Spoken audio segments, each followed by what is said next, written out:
राज्यात या तारखेला पावसाळा संपणार. या दिवशी होणार राज्यात शेवटचा पाऊस.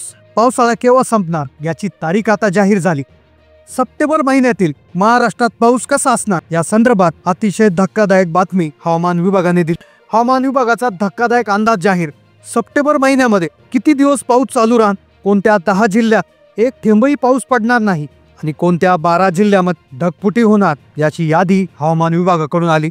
इतिहासात पहिल्यांदाच पावसाळा लवकर संपणार आहे, पाऊस उघडणार आहे. त्यामुळे संपूर्ण शेतकऱ्यांमध्ये चिंतेचं वातावरण.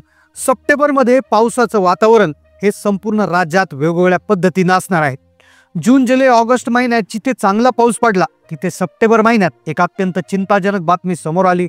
सप्टेंबर महिन्यात पावसाचं प्रमाण हे समान नसून अत्यंत असमान असणार आहे. या महिन्यात पाऊस एक प्रचंड मोठी विश्रांती घेणार आहे, तर 10 जिल्ह्यात पाऊस कायमचा बंद होणार आहे. काही जिल्ह्यांसाठी पाऊस हा शेवट ठरू शकतो, तर काही जिल्ह्यामध्ये तो इतका तीव्र बरसेल की हाहाकार माजेल. पावसाळ्याच्या शेवटच्या टप्प्यातली ही कदाचित सगळ्यात भयानक आणि महत्त्वाची बातमी आहे.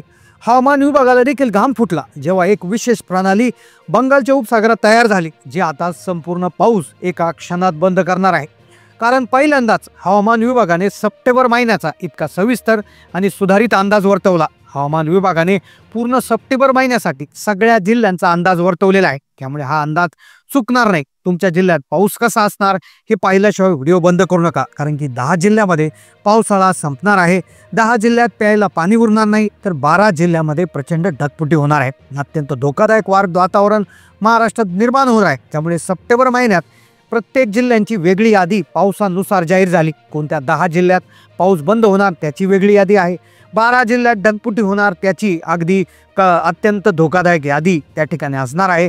तर चला जाणून घेऊया हा हादरवून टाकणारा सगळ्यात महत्त्वाचा अंदाज आणि कोणत्या जिल्ह्यात पाऊस होणार, कोणत्या जिल्ह्यात पाऊस बंद होणार. चला पाहूया संपूर्ण सविस्तर अंदाज. सप्टेंबर महिन्यामध्ये महाराष्ट्रात पावसाचं जे वाटप आहे ते अगदी असमान असणार आहे. महाराष्ट्रात पावसाचं वितरण हे खूप असमान असणार आहे, याची जी सूचना आहे हवामान विभागाने आत्ताच दिली आहे. 10 जिल्ह्यामध्ये पाऊस हा कायमचा बंद होतोय हे आपल्याला समजून घेणं गरजेचं आहे. गेल्या 3 महिन्याचा जो पावसाचा प्रवास होता, मे महिन्यापासून जर बघितलं तर मे महिन्यामध्ये अवकाळी पाऊस पडला होता. त्यावेळी सगळ्यांना वाटलं होतं यावर्षी वरुण राजा लवकर प्रसन्न झाला, पण तो एक इशारा होता, निसर्गाचा एक संकेत होता. तेव्हा आपल्याला समजलं नाही. त्यावेळी बंगालच्या उपसागरामध्ये एक विचित्र हवामान प्रणाली तयार होत होती. शास्त्रज्ञाला विपर्यंत प्रणाली असं म्हणलं. विपर्यंत म्हणजे उलथापालथ. ही प्रणाली बरोबर तेच करणार होती. मे महिन्यात प्रचंड बाष्प खेचून महाराष्ट्राच्या काही भागावर अवकाळी पाऊस पडला. आपल्याला वाटलं मान्सून पूर्व पाऊस आहे. हे खरं होतं, पण ती एका मोठ्या वादळापूर्वीची शांतता होती. ही प्रणाली मान्सूनच्या मूळ प्रवाहात अडथळा निर्माण करत होती आणि त्याच प्रणालीचा धोका आता सप्टेंबरमध्ये आहे. काही ठिकाणी आता प्यायला पाणी नाही, काही ठिकाणी पूर परिस्थिती आहे, काही ठिकाणी पण आता पावसाचं जे प्रमाण आहे अत्यंत कमी होणार आहे. 10 जिल्ह्यात आता जे आहे कुठल्याही प्रकारचा पाऊस पडणार नाही, जिथे पिण्याच्या पाण्याचे वांदे होणार आहेत. चला पाहूया संपूर्ण सविस्तर माहिती. मे महिन्यात ही जी झाली होती पावसाची मोठी फसवेगिरी, त्या ठिकाणी प्रचंड पाऊस पडला. जून उजाडला. शेतकऱ्यांना पाऊस जून महिन्यात पाहायला मिळाला नाही. आकाशाकडे डोळे लावून बसलेले शेतकरी, काहीच झालं नाही. मान्सूनचं आगमन लावलं. केरळमध्ये पाऊस दाखल होऊनही मान्सूनने महाराष्ट्राकडे येण्यास खूप वेळ लागला. कारण हेच होतं ती विपर्यंत प्रणाली. ही प्रणाली बंगालच्या उपसागरात स्थिर होती. मे मध्ये तयार झालेली प्रणाली हळूहळू आता सक्रिय झाली आणि ज्यामुळे पाऊस होणार बंद. अरबी समुद्रातून येणाऱ्या मान्सूनच्या वाऱ्यांना कमजोर करत जून महिन्यात कोकण किनारपट्टी आणि काही थोडेफार जिल्हे वगळता महाराष्ट्रभर पावसानं दडी मारली होती. मराठवाडा, विदर्भ आणि उत्तर महाराष्ट्रात पेरण्या खोळंबल्या होत्या आणि त्यानंतर जुलै महिन्यामध्ये थोडासा पाऊस त्या ठिकाणी झाला. त्यानंतर ऑगस्ट महिन्यामध्ये जर आपण पाहिलं सुरुवातीला थोडाफार पाऊस त्या ठिकाणी झाला होता. पण आता सगळ्यात महत्त्वाची गोष्ट म्हणजे सप्टेंबर महिना आता काही दिवसावरच आलेला आहे, जो आता मान्सून माघारीचा महिना असणार आहे.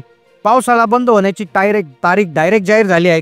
कोणते 12 जिल्हे आहेत की जिथे अजिबात पाऊस पडणार नाही, तर कोणत्या 10 जिल्ह्यामध्ये पूर परिस्थिती निर्माण होणार, कोणते असे जिल्हे आहेत की जिथे पिण्याच्या पाण्याचे वांदे होणार. संपूर्ण सविस्तर यादी आता समोर आली. जून झाला, जुलै झाला. जुलै थोडा दिलासा मिळाला होता. त्यावेळेस ती अरबी समुद्रातली प्रणाली ही मोठ्या प्रमाणात सक्रिय होत होती आणि तिचं खरं रूप ती सप्टेंबरमध्ये दाखवणार होती. कोकणात, पश्चिम महाराष्ट्राच्या घाटमाथ्यावर पावसानं जोर धरला, ज्यामुळे मुंबई, ठाणे, पुणे, सातारा, कोल्हापूर या जिल्ह्यामध्ये काही ठिकाणी जोरदार सरी बरसल्या. धरणाच्या पाणी पातळीत किंचित वाढ झाली. यामुळे आपल्याला वाटलं होतं की सगळे ठीक होईल. पण हा दिलासा तात्पुरता होता, कारण मराठवाडा विदर्भाकडे पावसानं पूर्ण पाठ फिरवली होती. जिकडे तिकडे ढगाळ वातावरण होतं, पण पाऊस नव्हता. जुलै महिन्याच्या मध्यात विपर्यय प्रणाली आधीच सक्रिय झाली. तिने स्वतःचा मार्ग बदलला. ती आता बंगालच्या उपसागरातून भारताच्या मध्याकडे सरकू लागली. आता याचा परिणाम असा झाला की पावसाचा जोर विभागला गेला. आता आज सप्टेंबरमध्ये परिस्थिती अत्यंत भयंकर असणार आहे. त्यामुळे कोणते 12 जिल्हे आहे की जिथे सप्टेंबरमध्ये अजिबात पाऊस पडणार नाही, कोणत्या 10 जिल्ह्यांना तीव्र पाऊस पडून ढगफुटी होणार, तर कोणते असे जिल्हे आहेत की जिथे पिण्याच्या पाण्याचे वांदे होणार. संपूर्ण सविस्तर माहितीकडे आता आपण वळतोय. तुम्ही म्हणाल मान्सून तर माघारीच्या टप्प्यात आहे. मग अशा वेळी काय वेगळं घडणार? सप्टेंबरच्या पहिल्या आठवड्यात जो आहे प्राथमिक स्वरूपात पावसाची स्थिती सामान्य राहणार आहे असा अंदाज आहे. पण त्यानंतर परिस्थिती अत्यंत वेगळं वळण घेणार. सप्टेंबरमध्ये मान्सूनची माघार सुरू होते, त्यामुळे पावसाचं प्रमाण प्रचंड कमी होतं. पण यावर्षी एक वेगळी आणि अत्यंत शक्तिशाली प्रणाली तयार होत आहे, तिला शास्त्रज्ञ महाप्रणाली या नावाने ओळखतात. ही प्रणाली सप्टेंबर महिन्यात महाराष्ट्राच्या हवामानाचे 3 तुकडे करणार आहे. ही प्रणाली इतकी शक्तिशाली आहे की ती मान्सूनचा जो संपूर्ण आस आहे तो संपूर्ण आपल्याकडे खेचून घेणार आहे. ही महाप्रणाली नेमकं काय आहे, जिचा काय तोटा सप्टेंबर मधल्या हवामानावर होणार, कोणत्या 12 जिल्ह्यात पाऊस होणार नाही, तर कोणत्या 10 जिल्ह्यात ढगफुटी होणार, आणि कोणते असे जिल्हे आहे की जिथे एकही थेंब पावसाचा पडणार नाही. लक्षपूर्वक आता पाहूयात. पहा, ही प्रणाली अशी आहे, सोप्या भाषेत समजून घ्यायचं तर कल्पना करा, एक मोठा राक्षस जो बंगालच्या उपसागरात तयार झाला तो आता जमिनीच्या दिशेने म्हणजे छत्तीसगड पूर्व मध्य प्रदेशच्या दिशेने सरकत आहे. एक प्रकारे जो राक्षस आहे हा बाष्प घेऊन पुढे सरकला. तो अरबी समुद्रातील बंगालच्या उपसागरातील सगळं बाष्प त्यांनी मराठवाड्याच्या काही भागावर रिकामं केलं.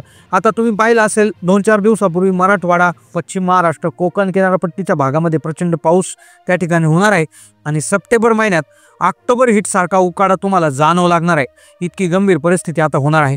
पावसाळा जणू संपल्यात जमा होईल. हवामान विभागाने या आधारावर काही जिल्ह्यात पावसाळा बंद होण्याची तारीख जाहीर केली.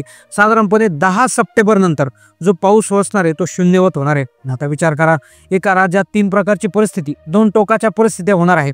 दुर्मिळ आणि हवामानशास्त्रीय घटना ठरणार आहे. 25 सप्टेंबरपर्यंत ही परिस्थिती जी आहे ती सक्रिय राहणार आहे. म्हणजे 25 सप्टेंबरपर्यंत, 10 सप्टेंबर ते 25 सप्टेंबर हा पाऊस त्या ठिकाणी बंद असणार आहे. आता कोणत्या जिल्ह्यामध्ये रेड अलर्ट असणार, जिथे सप्टेंबरभर पाऊस त्या ठिकाणी असणार आहे, जिथे नागपूर जिल्हा आहे, भंडारा, गोंदिया, गडचिरोली, चंद्रपूर, वर्धा, यवतमाळ, नांदेड, हिंगोली, परभणी या जिल्ह्यामध्ये प्रचंड पावसाचा इशारा आहे. दुसरा गट आहे तो पाणी टंचाईचा, ज्यामध्ये धुळे, नंदुरबार, जळगाव, नाशिक, अहिल्यानगर, सोलापूर, उस्मानाबाद, लातूर, बीड, जालना, छत्रपती संभाजीनगर आणि सांगलीचा पूर्व भाग. तिसरा भाग असा आहे की तिथे अनिश्चित पाऊस आहे, म्हणजे कधी होईल कधी नाही होईल अशी परिस्थिती आहे, ज्यामध्ये पुणे, ठाणे, मुंबई, त्याबरोबर पालघर, रायगड, रत्नागिरी तसेच सातारा, कोल्हापूर तर या याद्या या ठिकाणी जाहीर करण्यात आल्या आहे. सप्टेंबर महिना जो आहे संपूर्ण हादरवून टाकणार आहे. त्यामुळे सप्टेंबरमध्ये 10 तारीख ते 25 तारीख या काळामध्ये पाऊस बंद होण्याची शक्यता या ठिकाणी वर्तवण्यात आली आहे. तुम्ही कोणत्या जिल्ह्यातून हा व्हिडिओ पाहताय, तुमच्याकडे पावसाची परिस्थिती कशी आहे नक्की कमेंट करून कळवा. चॅनलला नवीन असाल तर सबस्क्राईब करा. धन्यवाद.